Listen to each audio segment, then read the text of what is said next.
There are an estimated 6.5 million Americans considered neurodiverse, meaning they experience and interact with the world around them in many different ways. Later this week, a conference will highlight the way neurodiversity is gaining more understanding in school, the workplace, and in social groups too.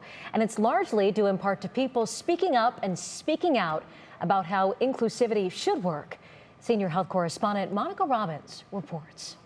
Grace Blatt is as accomplished as any 26-year-old you will meet. She holds a bachelor's in psychology and a neuroscience minor from Cleveland State. A master's degree is underway.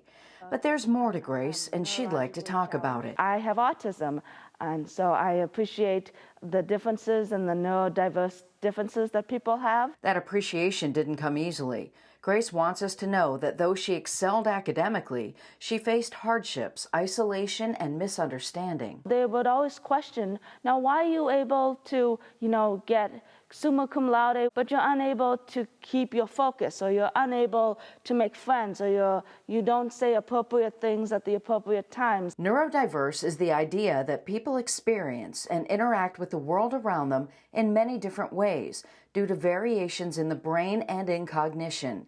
It includes, but is not limited to, those with autism, ADHD, dyslexia, and dyspraxia.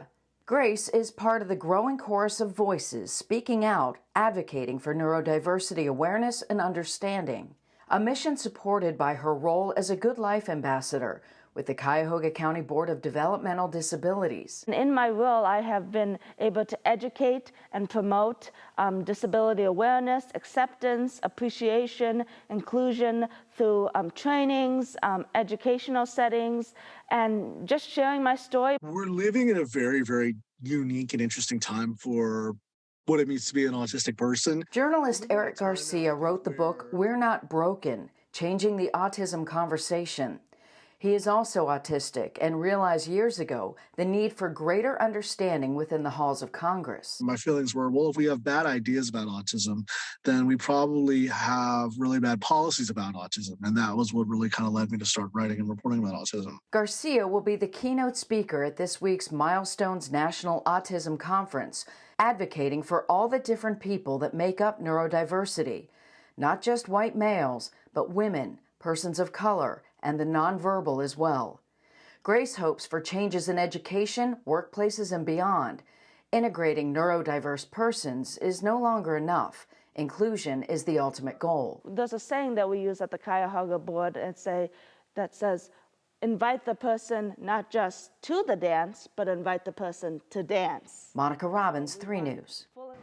All I can say is go Grace. She's awesome. And Grace says she hopes to continue her education and become a neuroscientist to help those with Parkinson's disease.